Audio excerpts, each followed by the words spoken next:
नमस्कार दोस्तों। Good evening दोस्तों। जय श्री कृष्णा। आप सभी का पुनः स्वागत दोस्तों आपके अपने चैनल पर। मेरे प्यारे साथियों आ जाइए, तो सभी लोग आ जाइए मेरे प्यारे साथियों। और आप लोग इंडियन इकोनॉमिक का जो पार्ट पढ़ रहे हो दोस्तों, इंडियन इकोनॉमिक को आप पूरी डिटेल में पढ़ रहे हो, उसी का टॉपिक चला अपना इन्फ्लेक्शन दोस्तों। और इन्फ्लेक्शन के लिए मैंने कहा था दोस्तों 2 क्लासें और होगी दोस्तों आप लोगों की। इन्फ्लेक्शन की 2 क्लासें आप लोगों के लिए और होने वाली है। ओके, तो एक क्लास तो ये होगी और इसके बाद एक क्लास अपन और रख लेंगे। इसका मतलब आज अपन इन्फ्लेक्शन के टॉपिक को खत्म कर देंगे। ओके, सभी को दोस्तों वेरी वेरी गुड इवनिंग दोस्तों। खोरा Vishal good evening. Okay, good evening बेटा, कैसे हो आप सभी लोग, कैसे हो? चलो फटाक से दोस्तों जल्दी से अपने आ जाइए चैनल पे दोस्तों, सभी लोग लाइव आ जाइए।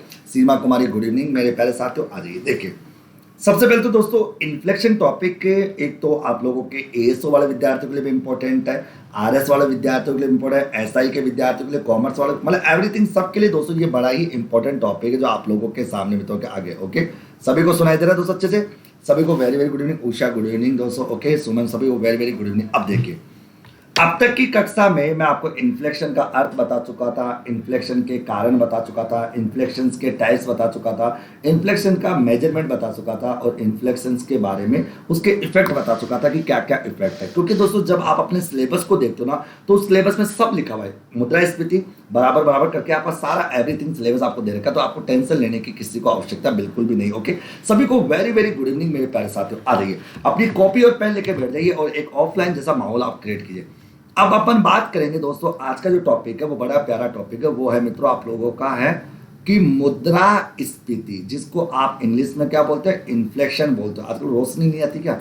मुद्रास्फीति जिसको आप इन्फ्लेक्शन बोलते हो, इन्फ्लेक्शन को नियंत्रित करने के उपाय, अर्थात दोस्तों इन्फ्लेक्शन को नियंत्रित करने के उपाय कि इसको किस प्रकार से कंट्रोल किया जाता है, इसको कंट्रोल करने के पीछे क्या क्या उपाय होते हैं, उसके बारे में बात करेंगे।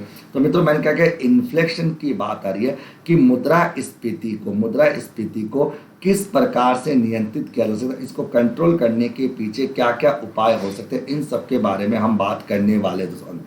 ओके, मैंने आगे नेट के लिए भी सर ये बोलो। हाँ, नेट के लिए भी sir please tell me inflection NET के लिए। बिल्कुल सुमन, नेट के लिए भी इंपॉर्टेंट है।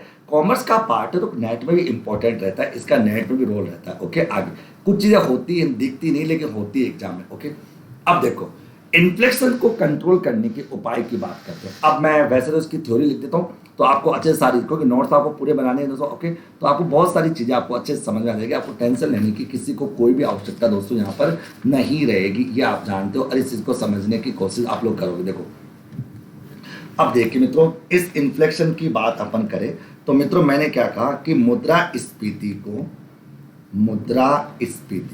ओके, मुद्रास्फीति की जब बात आती है, मैंने कहा तो मुद्रास्फीति को यानी इन्फ्लेक्शन को नियंत्रित करने की बात है। मुद्रास्फीति को नियंत्रित करने हेतु तीन उपायों को शामिल किया जाता है। तीन उपायों को क्या कहता है, शामिल किया जाता है। ओके, तीन उपायों को शामिल किया जाता है। एक तो ध्यान, तीन उपाय को शामिल करते हैं। ओके, सबसे एक तो था राजकोषीय उपाय, मतलब बजट के माध्यम से सरकार क्या करती है, इन्फ्लेक्शन को कंट्रोल करती है। कैसे करेगी मैं सिखाऊंगा आप लोगों को। ओके, आगे एक होता राजकोषीय उपाय, एक होता आपका मौद्रिक उपाय। मौद्रिक उपाय के माध्यम से भी इन्फ्लेक्शन को कंट्रोल किया जाता है। और एक होता अन्य उपाय, अदर जो बचे कुछ उपाय तो उनके आधार पर भी इन्फ्लेक्शन कंट्रोल में किया जाता है। अब देखो, मतलब इन्फ्लेक्शन को कंट्रोल करने के लिए तीन तरह के उपाय, मतलब इन्फ्लेक्शन को कंट्रोल करने के लिए उपायों को मैंने तीन भागों में बांट दिया। कितने भागों में बांट दिया? तीन भागों में मैंने बांट दिया, जिसमें एक तो हो जाएगा आपका राजकोषीय उपाय। एक तो जाएगा कौन सा आपका राजकोषीय उपाय।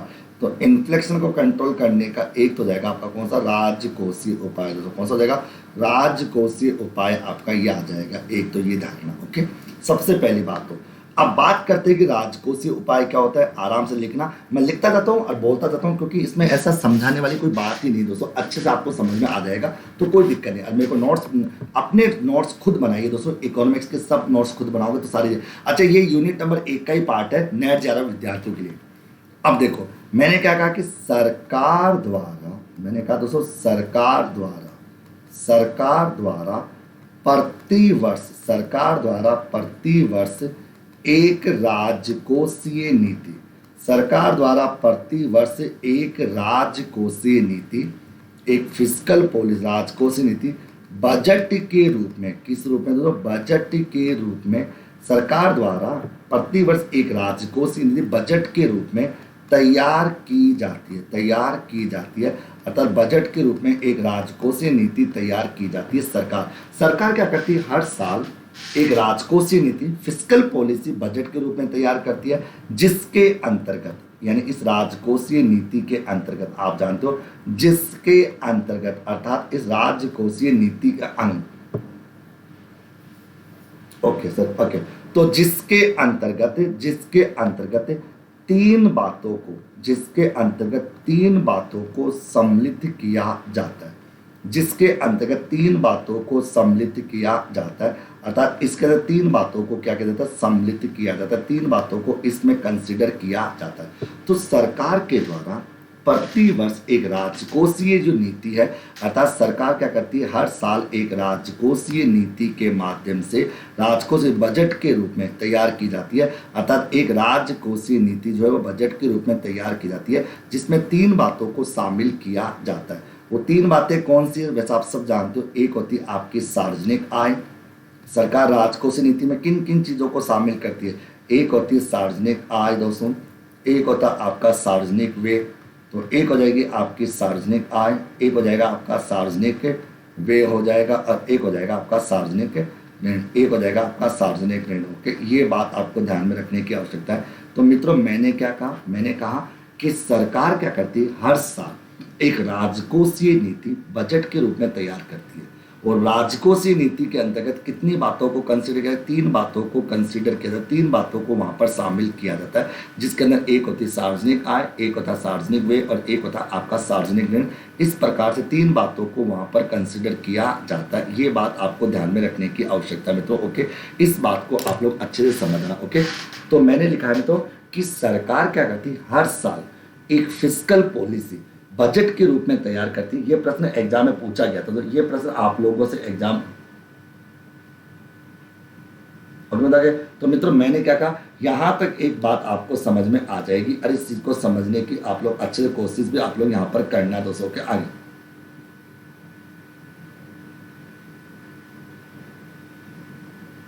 ओके, आगे। तो मित्रों, मैंने क्या कहा कि सरकार प्रति वर्ष एक राजकोषीय नीति बजट के रूप में तैयार करती है, जिसके अंतर्गत तीन बातों को कंसीडर किया जाता है, जिसमें एक सार्वजनिक आय होती है, एक सार्वजनिक व्यय होता है, और एक सार्वजनिक ऋण होता है। ओके, तो ये प्रश्न एग्जाम में पूछा भी गया था कि राजकोषीय नीति किसके द्वारा जारी की जाती है? तो राजकोषीय नीति सरकार के द्वारा जारी की जाती है, जिसमें सरकार तीन बातों को कंसीडर करती है, एक सार्वजनिक आय को, एक सार्वजनिक व्यय को, और एक सार्वजनिक ऋण को तैयार करती है। ये बात आपको ध्यान में रखने की आवश्यकता है। दूसरे, तुम में से किसी की भी ऐसी राइटिंग नहीं है कि मोती जैसे शब्द हो, होता ना, जैसे मतलब मोती जैसे शब्दों के साथ कोई ऐसा स्टूडेंट दोस्तों जिनकी राइटिंग बहुत ही गजब हो, जिसको लगता है यार वाकई में मजे आए। एक ऐसा स्टूडेंट दोस्तों को मिल जाए ना, तो अपन और भी मजेदार काम करें बच्चों के लिए, क्योंकि मैं पढ़ाता हूँ और तुम लिखते जाओ, और उसकी PDF बनाकर अपन बच्चों को सेंड करें गजब तरीके से, क्योंकि मेरे कंटेंट को इतना मजबूत कर दूंगा दोस्तों जिसकी कोई लिमिट नहीं होगी। ओके, आपको इकोनॉमिक्स का पूरा डर खत्म कर दूंगा। ओके, अब सुनिए मित्रों, अब इसके अंतर्गत आ जाता है दोस्तों। अब देखो, मैं पैराग्राफ चुन के लिखता हूँ दोस्तों, पैराग्राफ चुन के कि मुद्रास्फीति को, इसे निकला दोस्तों पैराग्राफ चुना, मुद्रास्फीति को, अगर मैं कहता हूँ यहाँ पर, मैंने कहा दोस्तों यहाँ पर मैंने कहा कि मुद्रास्फीति की बात आती है, कि मुद्रास्फीति को यानी इन्फ्लेशन को, मुद्रास्फीति को नियंत्रित करने के लिए, किस करने के लिए ना? मुद्रास्फीति को नियंत्रित करने के लिए, मुद्रास्फीति को नियंत्रित करने के लिए सरकार द्वारा, नियंत्रित करने के लिए सरकार द्वारा, नियंत्रित करने के लिए सरकार द्वारा अपनी राजकोषीय नीति, सरकार द्वारा अपनी राजकोषीय नीति, सरकार द्वारा अपनी राजकोषीय नीति में यानी फिस्कल पॉलिसी में निम्न सुधार किए जाने चाहिए। ओके, निम्न सुधार किए जाने चाहिए। अब देखो कि मुद्रा किए जाने चाहिए, कि इन्फ्लेशन को कंट्रोल करने के लिए सरकार अपनी राजकोषीय नीति के माध्यम से कौन कौन से उपाय करेगी।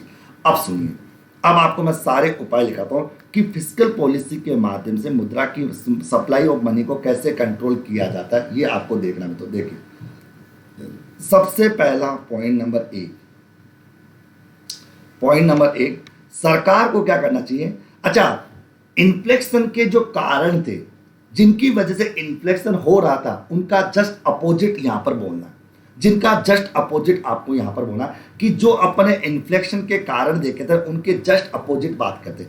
आपने देखा था तो कि प्रत्यक्ष कर जो डायरेक्ट टैक्स है, डायरेक्ट टैक्स को जैसे ही कम करते हैं, डायरेक्ट टैक्स को कम करने से इन्फ्लेक्शन क्या होता है, ज्यादा होता है, क्योंकि सप्लाई ऑफ मनी बढ़ जाती है, लोगों की सेविंग बढ़ जाती है, और सेविंग बढ़ने से वजह से दोस्तों क्या होता है, उनकी डिमांड बढ़ जाती है। तो इसका मतलब क्या हुआ कि अगर इन्फ्लेक्शन को कंट्रोल करना चाहते हो तो डायरेक्ट टैक्सेस को क्या कर दो, बढ़ा दो। जैसे डायरेक्ट टैक्स बढ़ेंगे, मतलब इनकम टैक्स की रेट बढ़ेगी तो लोगों की सेविंग कम होगी, लोगों की सेविंग कम होगी तो सिंपल बात है सप्लाई ऑफ मनी कम होगी, और सप्लाई ऑफ मनी कम होगी तो उनकी डिमांड कम होगी, और डिमांड कम होगी तो चीजें कभी महंगी नहीं होगी। तो पहला उपाय क्या है, मतलब सरकार द्वारा, पहला उपाय है सरकार द्वारा प्रत्यक्ष कर, ओके, प्रत्यक्ष करों में, सरकार द्वारा प्रत्यक्ष करों में वृद्धि की जानी चाहिए। ये सबसे पहला, वृद्धि की जानी चाहिए। तो सरकार के द्वारा प्रत्यक्ष करों में क्या की जानी चाहिए, वृद्धि की जानी चाहिए।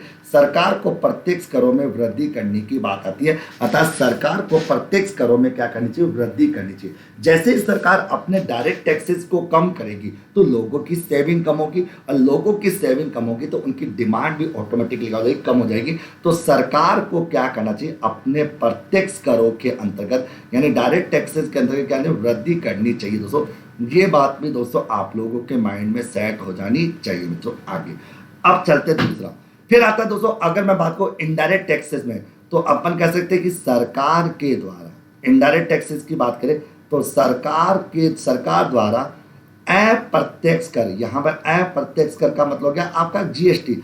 अप्रत्यक्ष करों में क्या करनी चाहिए, कमी की जानी चाहिए। अप्रत्यक्ष करों में कमी करने से क्या होता है, वस्तु और सेवाओं के दाम ऑटोमेटिकली क्या हो जाते हैं, कम हो जाते हैं। भाई इनडायरेक्ट टैक्सेस को अगर आप कम करोगे तो वस्तु और सेवाओं के जो दाम है वो कम हो जाते हैं, जिससे मार्केट पे इन्फ्लेक्शन नहीं होता, महंगाई की स्थिति नहीं होती। ओके, फिर अगला उपाय कि इन्फ्लेक्शन को कंट्रोल करने के लिए सरकार को और क्या करना चाहिए, तो मैं कह सकता हूं कि सरकार के द्वारा यानी गवर्नमेंट के द्वारा, सरकार द्वारा अर्थव्यवस्था में प्रगतिशील करारोपण यानी प्रोग्रेसिव टैक्सेशन की बात करें, प्रगतिशील करारोपण विधि यानी प्रोग्रेसिव टैक्सेशन विधि को अपनाया, प्रगतिशील करारोपण विधि को अपनाया जाना चाहिए। ये अगला उपाय है, मतलब कि सरकार के द्वारा अर्थव्यवस्था में प्रोग्रेसिव टैक्सेशन को अपनाना चाहिए, अर्थात प्रगतिशील करारोपण को अपनाने की बात यहाँ पर आ जाएगी। तो प्रगतिशील करारोपण को अपनाने की बात यहाँ पर आ जाएगी, ये सबसे बड़ी बात है। तो सरकार के द्वारा अपने प्रगतिशील करारोपण को दोस्तों अपनाने की बात यहाँ पर आ जाती है। तो सरकार के द्वारा अर्थव्यवस्था में प्रगतिशील करारोपण विधि को अपनाना चाहिए, ये बात आपके माइंड में सेट हो जानी चाहिए मित्रों के आगे। तो ये चीज भी आपके सामने आ जाती है। फिर आगे की मैं बात करूँ तो अगले पॉइंट्स की लेकर मैं बात करूँ तो अगला पॉइंट आप लोगों के सामने आ जाएगा, वो क्या रहेगा कि सरकार द्वारा, किसके द्वारा, मतलब गवर्नमेंट के द्वारा, सरकार द्वारा क्या होना चाहिए, सरकार द्वारा क्या करना चाहिए, अपने यानी मुद्रास्फीति को कंट्रोल करने के लिए सरकार द्वारा अपने सार्वजनिक व्यय, जो सरकार के खर्चे मतलब जो सरकार अपने प्रोजेक्ट्स पर खर्चा करती है, अपने सार्वजनिक व्ययों को, सरकारी खर्चों को अन्न उत्पादक, कौन सा मतलब अन्न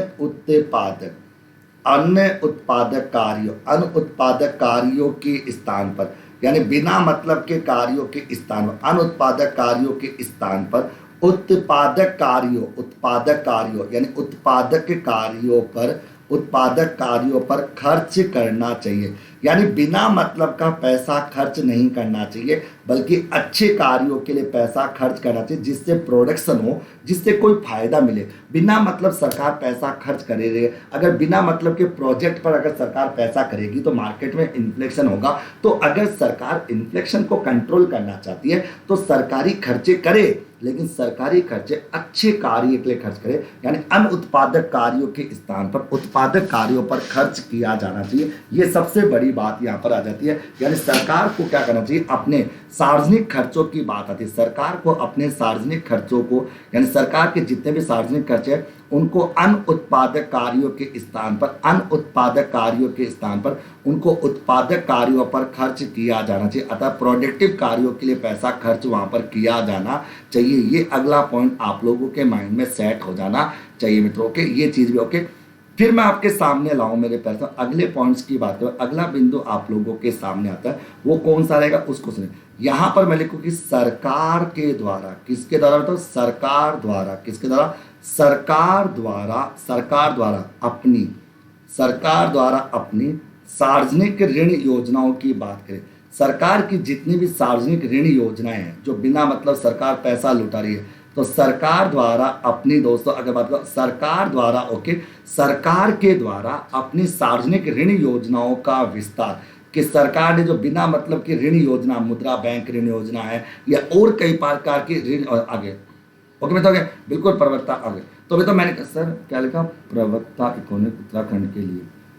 मुझे बेटा देख ले, मेरे को सिलेबस नहीं पता, सिलेबस बता देना। अगर जो सिलेबस बता, आप तो मेरे को सिलेबस बता दिया करो, बाकी मुकेश सर तुम्हारे साथ है, टेंशन। सिलेबस बताओ और पढ़ो खूब आराम से, बस मस्त रहो, खुश रहो। सरकार द्वारा अपनी सार्वजनिक ऋण योजनाओं का विस्तार ना करके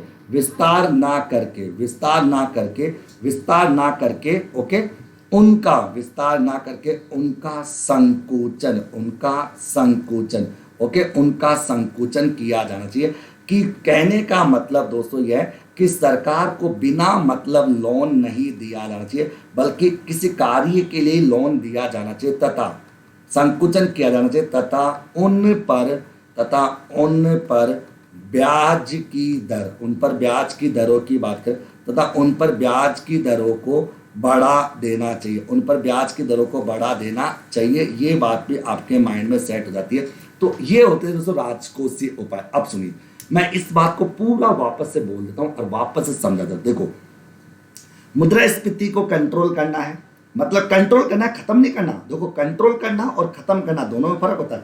इन्फ्लेक्शन देश की अर्थव्यवस्था के लिए अच्छी बात है, लेकिन दोस्तों अगर इन्फ्लेक्शन जरूरत से ज्यादा हो जाता है तो देश के लिए अच्छा नहीं होता। हर चीज एक कंट्रोल में रहे तो ही अच्छी है, अगर वो कंट्रोल से बाहर चली जाती है तो चीज अच्छी नहीं होती। एक तो अगर इन्फ्लेक्शन को कंट्रोल करना है, मुद्रास्फीति को कंट्रोल करना है, तो मुद्रास्फीति को नियंत्रित करने के लिए सरकार को दोस्तों क्या करना चाहिए, सबसे पहला सरकार के द्वारा एक तो प्रत्यक्ष करों में वृद्धि करनी चाहिए। सरकार को अपने डायरेक्ट टैक्सेस को बढ़ाना चाहिए। डायरेक्ट टैक्सेस बढ़ाने से क्या होता है, तो सरकार की सेविंग क्या हो जाती है, कम हो जाती है, और सरकार की जब सेविंग कम होती है तो ऑटोमेटिकली सरकार अपने आप कंट्रोल। फिर आता है सरकार के द्वारा अप्रत्यक्ष करों में कमी होनी चाहिए। सरकार को अपनी प्रगतिशील करारोपण विधि को अपनाना चाहिए। इसका मतलब टैक्स बढ़ाना चाहिए, लेकिन एक लिमिट तक टैक्स को बढ़ाए, उसके बाद टैक्स की रेट को क्या कर दे, कंट्रोल कर दे। अर्थात सरकार के द्वारा अर्थव्यवस्था में प्रगतिशील करारोपण विधि को अपनाना चाहिए। फिर आता है सरकार के द्वारा सार्वजनिक खर्चों को जो है, सार्वजनिक खर्चे जो है वो अनुत्पादक कार्यों के स्थान पर उत्पादक कार्यों पर खर्च किया जाना चाहिए। और सरकार के द्वारा अपनी सार्वजनिक ऋण योजनाओं का विस्तार ना करके उनका संकुचन किया जाना चाहिए, तथा उन पर ब्याज की दरों को बढ़ा देना चाहिए। मतलब उन पर ब्याज की दरों को क्या करना चाहिए, बढ़ा देना चाहिए। ये बात भी आपके माइंड में आ जाएगी। तो बताइए दोस्तों, ये सब पॉइंट आप लोगों को अच्छे से समझ में आ गया, यस या नो? यहां तक की बात आप लोगों के माइंड में, ये हो गया पहला उपाय। अब एक बार थम्स अप कर दो अगर समझ में आ गया तो अच्छे से।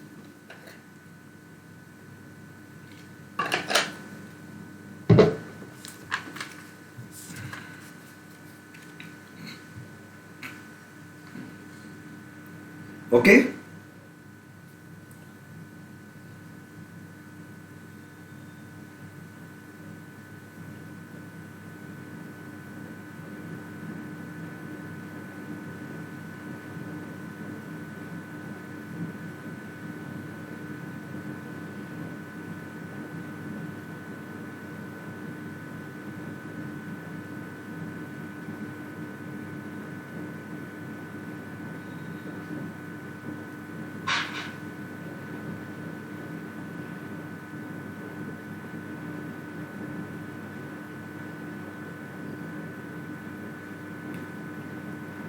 ओके, अब सुनिए और समझ। देखो, तो ये तो होगी एक बात कि सरकार के द्वारा प्रत्यक्ष करों में वृद्धि की जानी चाहिए, अप्रत्यक्ष करों में कमी की जानी चाहिए, अर्थव्यवस्था में प्रगतिशील करारोपण विधि को अपनाना चाहिए, सार्वजनिक खर्चों को अनुत्पादक कार्यों के स्थान पर उत्पादक कार्यों पर खर्च किया जाना चाहिए और सरकार को अपनी ऋण योजनाओं का विस्तार ना करके उनका संकुचन किया जाना चाहिए तथा उन पर ब्याज की दर को बढ़ा देना चाहिए। ओके, ये तो गया एक बात दोस्तों। ओके, एक बात आपकी कंप्लीट। ओके, अब चलते दोस्तों दूसरा उपाय, सरकार की मुद्रास्फीति को कंट्रोल करने के उपाय के बाद दूसरा उपाय। अब दूसरा उपाय क्या है मित्रों? दूसरा उपाय का नाम है मौद्रिक उपाय। कि मौद्रिक उपाय क्या है, मुद्रा के उपाय को किस प्रकार से मुद्रास्फीति में काम में लिया जाना था। अब देखो, अच्छा ये तो आप जानते हो कि मतलब इन्फ्लेशन जब होता है तो मार्केट में क्या होता है, मुद्रा की मात्रा बढ़ जाती है, तो मुद्रा की मात्रा को कंट्रोल करना जरूरी होता है मित्रों। अब मैं यहाँ पर पहले लिख लेता हूँ कि मुद्रास्फीति को, अगर मैं लिखो इन्फ्लेशन की मैं बात करूँ कि मुद्रास्फीति जिसको आप इन्फ्लेशन करो, तो मॉनेटरी टूल्स की जब बात आती है तो मुद्रास्फीति को यानी इन्फ्लेशन की जब बात आती है तो मुद्रास्फीति को नियंत्रित करने हेतु, अर्थात इसको कंट्रोल करने के लिए, मुद्रास्फीति को कंट्रोल करने हेतु देश के केंद्रीय बैंक, किसकी बात आ रही है? देश के केंद्रीय बैंक के द्वारा, देश के केंद्रीय बैंक, अब देश का केंद्रीय बैंक कौन? अपना RBI, reserve bank of India. तो देश के केंद्रीय बैंक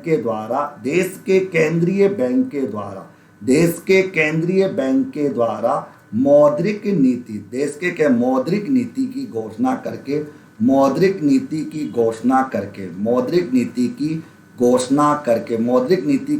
करके निम्न उपायों की बात आती है, निम्न उपायों को अपनाना चाहिए। अब देखो इसके अंतर्गत निम्न उपायों को अपनाना चाहिए। अब सुनिए मित्रों, मैंने क्या कहा? मैंने कहा कि मुद्रास्फीति को कंट्रोल करने के लिए देश के केंद्रीय बैंक के द्वारा मौद्रिक नीति की घोषणा करके निम्न उपायों को अपनाना चाहिए।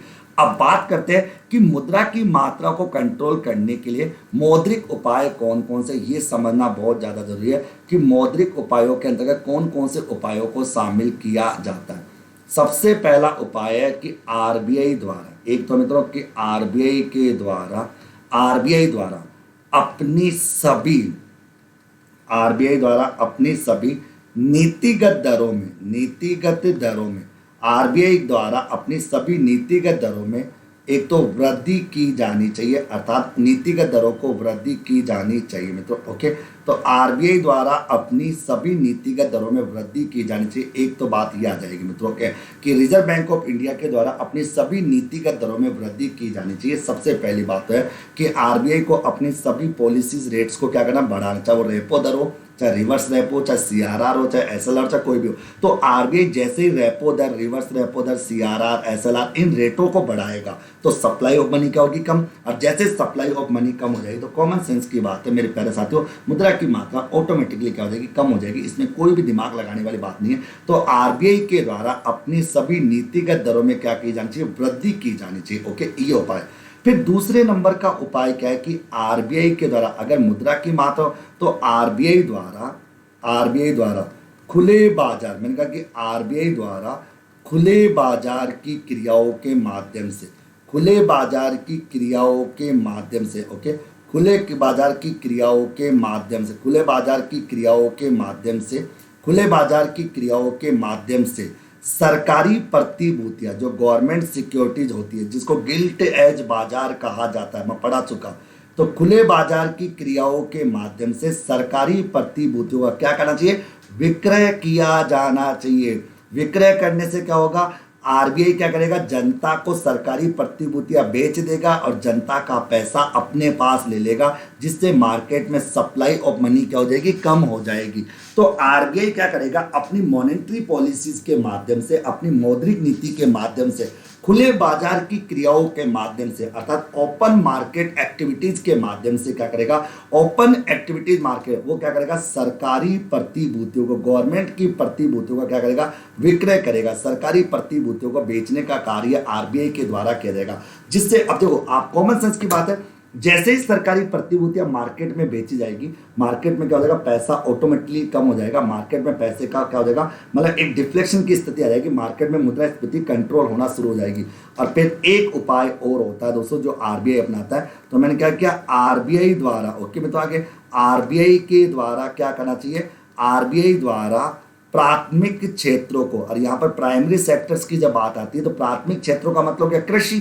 तो प्राथमिक क्षेत्रों को अधिक मात्रा में, प्राथमिक क्षेत्रों को अधिक मात्रा में, प्राथमिक क्षेत्रों को अधिक मात्रा में ऋण दिया जाना चाहिए। ओके, यानी आरबीआई के द्वारा क्या, आरबीआई क्या उपाय करता है कि अगर मार्केट में इन्फ्लेशन को कंट्रोल करना है, तो इन्फ्लेशन का मतलब है कि मार्केट में डिमांड ज्यादा है, सप्लाई कम है। सप्लाई क्यों है, क्योंकि कच्चा माल मार्केट में नहीं है। और कच्चा माल मार्केट में क्यों नहीं है, क्योंकि प्राइमरी सेक्टर्स के पास उत्पादन करने के लिए पैसा नहीं है।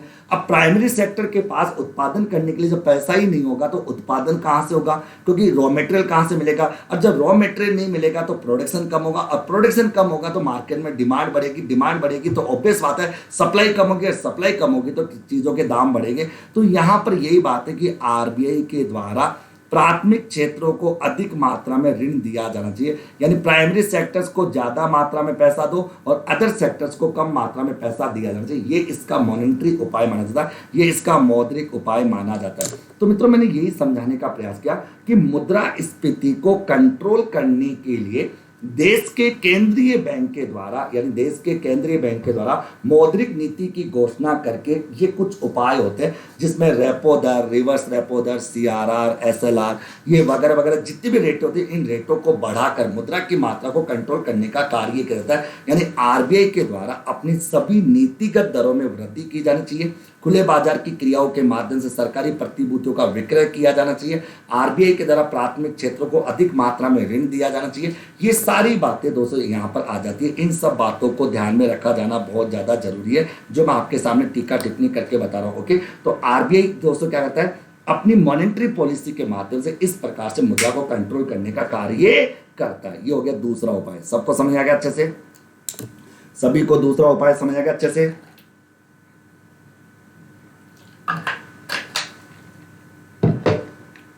सभी को दूसरा उपाय समझेगा आप लोगों को।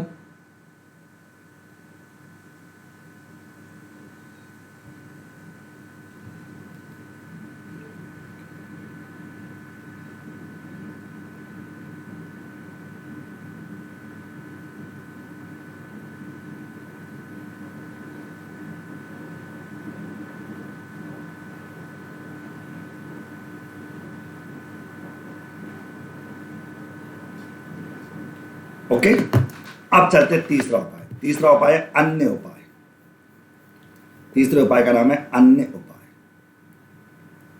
कि अब अलग और क्या क्या उपाय हो सकते हैं मुद्रा की मात्रा को कंट्रोल करने के लिए, अर्थात इन्फ्लेशन को कैसे कैसे कंट्रोल अपन कर सकते हैं। ओके, देखो अन्य उपायों की जब बात आती है तो अन्य उपायों में वैसे बहुत सारे उपाय हैं, मैं लिखता जाता हूं। देखो, पॉइंट नंबर 1, सरकार द्वारा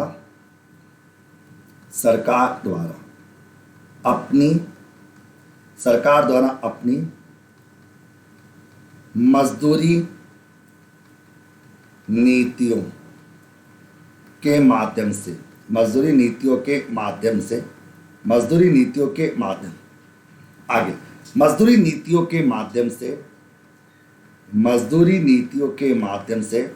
मजदूरों की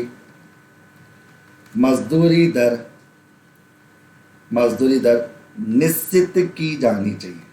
मजदूरी दर निश्चित की जानी चाहिए। एक तो ये बात आपको ध्यान में रखनी। ओके, मैंने कहा कि सरकार के द्वारा अपनी मजदूरी नीतियों के माध्यम से मजदूरों की मजदूरी दर निश्चित होनी चाहिए, जिससे, क्योंकि मजदूरी दर क्या होती है, निश्चित ना होने की वजह से क्या होता है, कोई मजदूर कम पैसा लेता है, कोई मजदूर ज़्यादा पैसा लेता है, जिससे क्या होता है मार्केट में दोस्तों वस्तुओं के दाम बढ़ जाते हैं, उनकी लागत बढ़ जाती है। भाई मजदूरी दर मजदूरी अगर फिक्स नहीं रहेगी तो वस्तुओं के दाम ऑटोमेटिकली बढ़ेंगे, क्योंकि मजदूरी क्या होता है, वस्तु की लागत का भाग होता है, पहली बात तो। ओके, दूसरा होता है कि सरकार द्वारा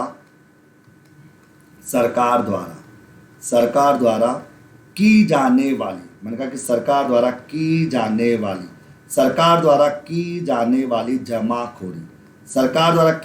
वाली जमाखोरी को समाप्त किया जाना चाहिए। सरकार क्या करती है, जो खाद्यान्न होता है मित्रों उसको जमा कर लेती है, जिससे मार्केट में क्या होता है, खाद्यान्न लोगों तक नहीं पहुंच पाता। और मार्केट में जब खाद्यान्न लोगों तक नहीं पहुंच पाता तो ऑटोमेटिकली खाद्यान्न की आपूर्ति क्या हो जाती है, कम हो जाती है। और खाद्यान्न की आपूर्ति कम होने की वजह से डिमांड और सप्लाई क्या होती है, मैच नहीं कर पाती और डिमांड ज़्यादा होने लगती है और लोगों की वस्तु की कीमत बढ़ती है। जमाखोरी को रोकना भी बहुत ज़्यादा जरूरी है मित्रों, अगर इन्फ्लेशन को कंट्रोल करना चाहते हो तो। ओके, फिर मैं अगर लिखूँ कि व्यापारियों द्वारा, मैं लिखा कि व्यापारियों द्वारा अपने लाभों को कम किया जाना चाहिए, यानी व्यापारियों के द्वारा अपने लाभों को कम किया जाना चाहिए। ओके, व्यापारियों को क्या करना चाहिए, अपने जितने भी लाभ है उन लाभों को क्या करना जरूरी है, कम करना जरूरी है। व्यापारियों के द्वारा अपने लाभों को कम किया जाना बहुत ज़्यादा जरूरी है। तो व्यापारियों के द्वारा अपने लाभों को कम किया जाना चाहिए। ओके, उसके बाद अगला उपाय में लिखा कि सरकार द्वारा, किसके द्वारा, तो सरकार द्वारा तो मैंने क्या लिखा कि सरकार द्वारा लोगों की मांगों को पूरा करने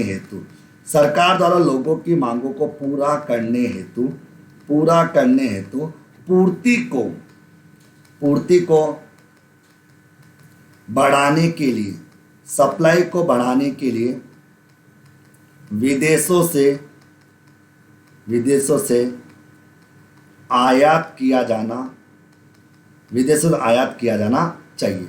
ये सबसे बड़ी बात है। लेकिन देखो, सुना तो आगे, तो मैंने कहा कि सरकार के द्वारा लोगों की मांगों को पूरा करने के लिए विदेशों से आयात किया जाना चाहिए। तो देखो, अब देखो, आयात किया जाना चाहिए, लेकिन बताओ बार बार आयात, लेकिन अब अगर लिखो किंतु ऐसा उपाय किसी भी अर्थव्यवस्था के लिए, कि आयात कर करके लोगों की डिमांड को अगर आप पूरा कर रहे हो, तो ऐसा उपाय किसी भी अर्थव्यवस्था के लिए अल्पकाल की स्थिति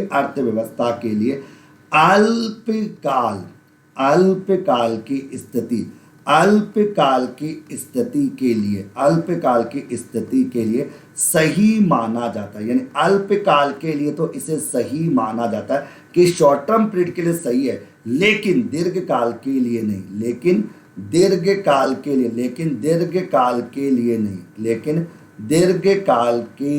नहीं। ओके, दीर्घकाल के लिए ये उपाय सही नहीं माना जाता। ओके, तो मित्रों मैंने यही समझाया कि सरकार के द्वारा लोगों की मांगों को पूरा करने के लिए, पूर्ति को बढ़ाने के लिए विदेशों से आयात किया जाना चाहिए। लेकिन देखो मित्रों, अगर घर में चीनी खत्म हो जाए तो अपन एक दिन तो पड़ोसी से चीनी मांग सकते हैं, 2 दिन पड़ोसी से चीनी मांग सकते हैं, लेकिन दोस्तों बार बार पड़ोसी से चीनी मांगना मतलब अपनी खुद की बेइज्जती कराना और अपनी हालत को खराब करना होता है। एक समय तो या तो चीनी का उत्पादन खुद करना पड़ेगा या चीनी खुद खरीदनी पड़ेगी। मित्रों ये सबसे बेस्ट, अल्पकाल के लिए अच्छा है, लेकिन दीर्घकाल के लिए इस तरह का उपाय किसी भी कंडीशन में सही नहीं माना जाता। इस तरह का उपाय बिल्कुल भी सही नहीं माना जाता। ये बात आपको ध्यान में रखने की आवश्यकता है मित्रों।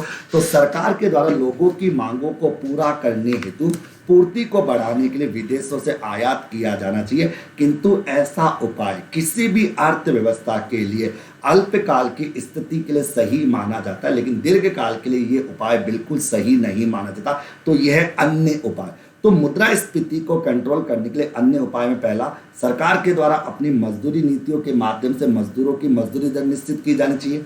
सरकार के द्वारा की जाने वाली जमाखोरी को समाप्त किया जाना चाहिए। व्यापारियों के द्वारा अपने लाभों को कम किया जाना चाहिए। सरकार के द्वारा लोगों की मांगों को पूरा करने हेतु पूर्ति को बढ़ाने के लिए विदेशों से आयात किया जाना चाहिए, किंतु ऐसा उपाय किसी भी अर्थव्यवस्था के लिए अल्पकाल की स्थिति के लिए सही माना जाता है, लेकिन दीर्घकाल के लिए ये उपाय सही नहीं माना जाता। ये बात आपके सामने आ जाती है। बताइए मित्रों, सारी बातें समझ में आई या नहीं आई? ये आपका इन्फ्लेक्शन का टॉपिक पूरी तरह से कंप्लीट हो गया, जो इसके मेन पॉइंट्स है। देखो अर्थ हो गया। अब देखो इन्फ्लेक्शन में पढ़ना क्या है। देखो सीधी सी बात है, जब आप अपने सिलेबस को देखते हो, इन्फ्लेक्शन के सिलेबस को देखते हो, मैंने सारा बता दिया, करंट वरंट के सारे इश्यूज बता दिए। जब आप इसमें मुद्रास्फीति को पढ़ते हो, मुद्रास्फीति को जब आप पढ़ते हो, इसकी पीडीएफ मैं आज आपको ऐप में अपलोड कर दूंगा, हैंड रिटन नोट्स वाली, जिसकी भी बेस्ट से बेस्ट राइटिंग है वो मेरे को जरूर सेंड करें, मैं सेलेक्ट कर लूँगा कि किसकी राइटिंग है। देखो मैंने आपको इसका अर्थ बता दिया, मैंने आपके मुद्रास्फीति के कारण बता दिए, मैंने मुद्रास्फीति के सारे प्रकार बता दिए, मैंने मुद्रास्फीति के मापन करने के दोनों पॉइंट बता दिए, मैंने मुद्रास्फीति के प्रभाव भी बता दिए और मैंने मुद्रास्फीति के उपाय बता दिए। ये सारे पॉइंट आपके इन्फ्लेक्शन के सारे पॉइंट आप लोगों को कवर कर दिए। ओके भी, तो सारे पॉइंट इन्फ्लेक्शन को लेकर जितने भी इंपॉर्टेंट पॉइंट थे वो सारे पॉइंट बता दिए जो आपके सिलेबस के अंदर लिखे हुए, और सिलेबस के पॉइंट के अकॉर्डिंग सब कुछ आपका क्लियर मैंने कर दिया। ओके, तो अभी के लिए मैं दोस्तों विदा लेता हूँ मेरे प्यारे साथियों। अगली क्लास आज रात को हो सकता है एक और हो या नहीं हो, मैं बता दूंगा दोस्तों, जैसा भी मूड है बस पढ़ते रहो मित्रों, खूब पढ़ो।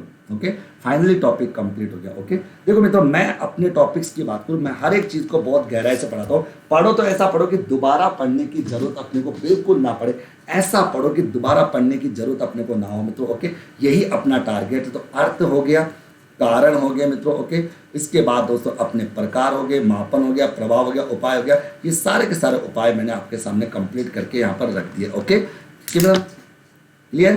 थैंक यू मित्रों, टेक केयर। मित्रों पहली स्लाइड ये बेटा, ये पहली स्लाइड है, मुद्रास्फीति को कंट्रोल करने के उपाय। मैंने कहा कि मुद्रास्फीति को नियंत्रित करने के उपायों को 3 भागों में बांटा गया था, एक राजकोषीय उपाय, एक मौद्रिक उपाय और एक अन्य उपाय।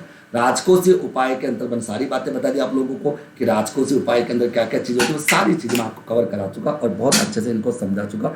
एक एक पॉइंट्स को आपको यहाँ पर कवर करके आपको सारी बातें यहाँ पर मैं बता चुका। ओके, यहाँ तक की बात आप लोगों के सामने अच्छे से कवर मैं करा चुका। क्लियर? थैंक यू मित्रों, टेक केयर मित्रों, बाय बाय, थैंक यू।